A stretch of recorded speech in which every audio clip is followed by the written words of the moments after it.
안녕하십니까? 오늘 우리는 조금 먼 나라 캐나다의 이야기로 시작해볼까 합니다. 하지만 이 이야기는 단지 한 나라의 연금 제도에 대한 이야기가 아닙니다. 이것은 우리가 어떻게 노년의 삶을 존중하고 사회적 안정을 지켜나가야 하는지에 대한 깊은 성찰을 담고 있습니다. 우리 부모님 세대의 얼굴을 떠올리게 하는 이야기이기도 합니다. 은퇴 후의 삶, 특히 매달 정해진 날에 들어오는 연금은 어르신들에게 단순한 돈 그 이상의 의미를 가집니다. 그것은 평생을 땀 흘려 일한 대가이자 남은 생을 계획하고 존엄을 지킬 수 있게 하는 최소한의 약속입니다.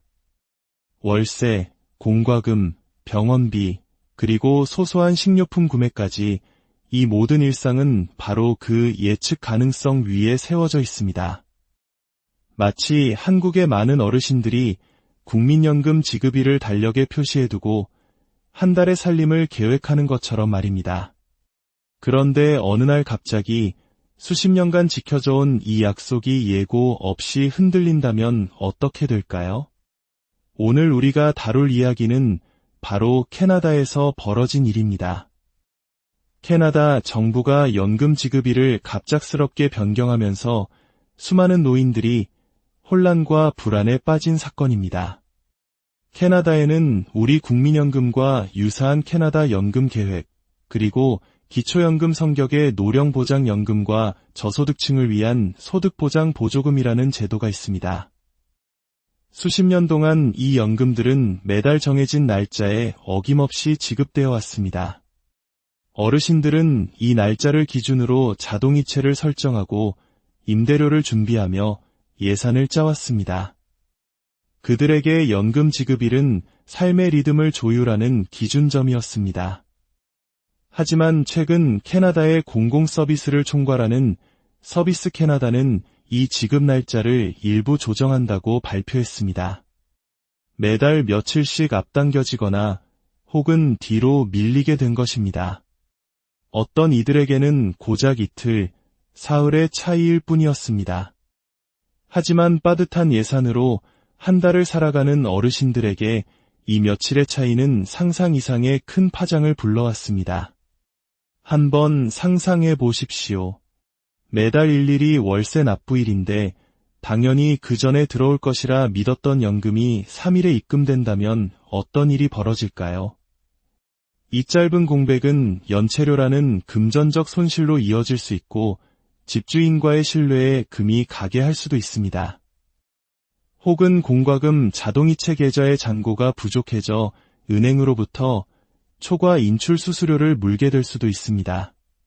당장 먹을 식료품 구매를 미루거나 병원 방문을 다음으로 넘겨야 하는 가슴 아픈 선택의 기로에 놓일 수도 있습니다.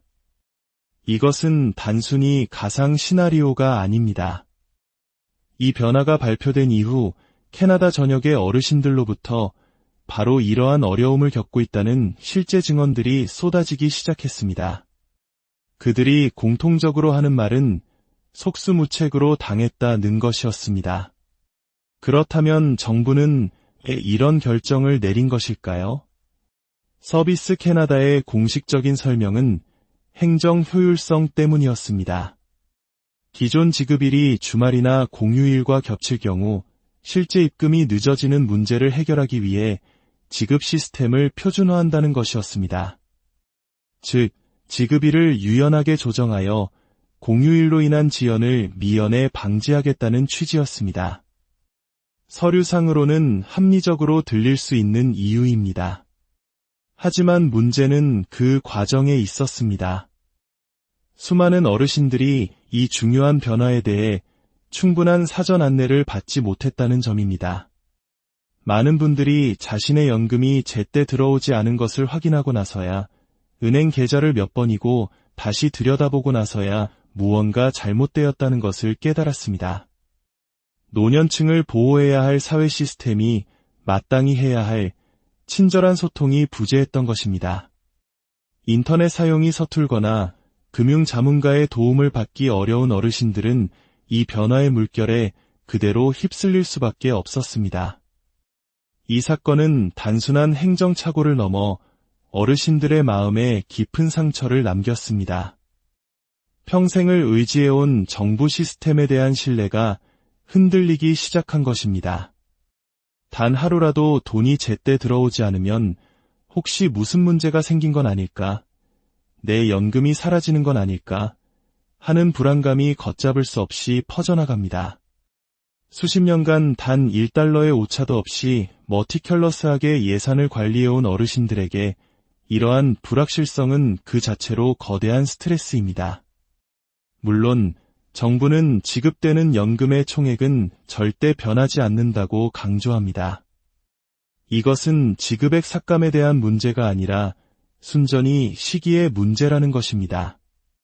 하지만 앞서 살펴봤듯이 고정 수입으로 살아가는 이들에게 시기의 문제는 생계의 문제와 직결됩니다. 돈을 잃는 것은 아니지만 돈이 필요한 바로 그 순간에 돈이 없다는 사실이 단기적인 어려움을 야기하는 것입니다. 이 문제는 개인을 넘어 가정 전체에 영향을 미칩니다. 만약 어르신이 자녀와 함께 살며 생활비의 일부를 보태고 있었다면 연금 지급 지연은 가족 전체의 스트레스로 번집니다. 또한 요양보호사나 각종 서비스를 제공하는 이들 역시 정해진 날짜에 대금을 받지 못하게 되면서 연쇄적인 불편을 겪게 됩니다. 은행과 신용조합 창구에는 연금이 왜 입금되지 않느냐고 묻는 어르신들의 전화가 빗발쳤고 일선의 금융기관 직원들조차 제대로 된 설명을 해주지 못해 함께 당황하는 상황이 벌어졌습니다. 이에 캐나다의 노인 권익단체들은 목소리를 높이기 시작했습니다. 정부가 온라인 공지에만 의존할 것이 아니라 모든 연금 수급자에게 우편으로 서신을 보내고 대대적인 언론 캠페인을 통해 변화를 충분히 알렸어야 했다고 비판합니다. 은행 계좌에 돈이 들어오지 않은 것을 보고서야 변화를 알게 되는 방식은 노년층을 보호하기 위한 시스템이 작동하는 방식이 결코 아니라는 것입니다. 온타리오주에 사는 한 어르신은 평소처럼 노령보장연금이 들어왔을 것이라 믿고 전기요금 자동이체를 걸어두었다가 연금이 3일 늦게 입금되는 바람에 연체료와 은행 수수료를 이중으로 물어야 했습니다.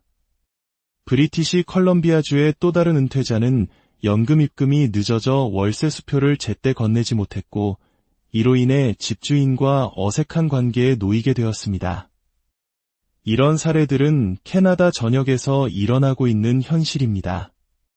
일부 전문가들은 정부가 주말이나 공휴일을 피하기 위해 지급일을 며칠 앞당기는 방식을 택함으로써 모든 연금을 매달 같은 날짜에 지급하는 일관성을 회복해야 한다고 제안합니다.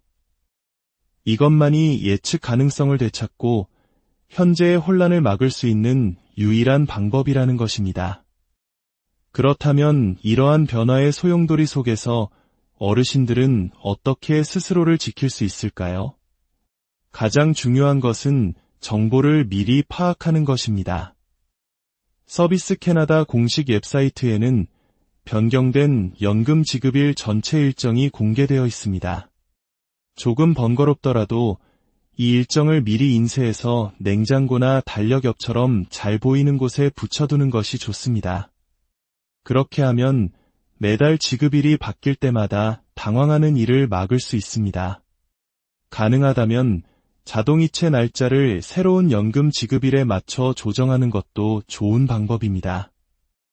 은행에 전화 한 통을 하거나 직접 방문해야 하는 수고가 따를 수 있지만 이 작은 노력이 미래의 큰 스트레스를 막아줄 수 있습니다. 오늘날과 같이 물가가 계속 오르는 시대에 고정된 수입으로 살아가는 것은 이미 그 자체로 힘겨운 일입니다.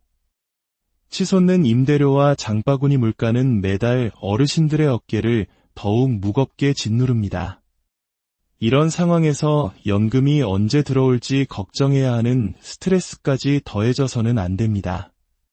관료들의 눈에는 사소해 보일 수 있는 며칠의 변화가 평범한 어르신들의 삶에는 거대한 파도처럼 느껴질 수 있습니다. 이것은 단순히 돈의 문제가 아니라 존엄과 안정감, 그리고 마음의 평화에 관한 문제입니다. 오늘 이 이야기가 유익하셨다면 좋아요를 통해 응원을 보내주시고 이 정보가 필요할 다른 분들을 위해 공유해 주시기 바랍니다. 구독을 하시면 앞으로도 삶에 도움이 되는 깊이 있는 지식들을 놓치지 않으실 수 있습니다. 여러분의 작은 관심이 우리 사회의 어르신들을 더 세심하게 돌아보는 계기를 만드는 데 큰 힘이 됩니다. 한 사회의 성숙도는 그 사회가 노인을 어떻게 대하는지로 알 수 있다고 합니다. 캐나다의 연금 지급일 변경 사건은 우리에게 중요한 질문을 던집니다. 우리는 과연 효율성이라는 이름 아래 우리 사회의 가장 약한 이들이 기댈 수 있는 마지막 안정성마저 흔들고 있는 것은 아닌지 말입니다.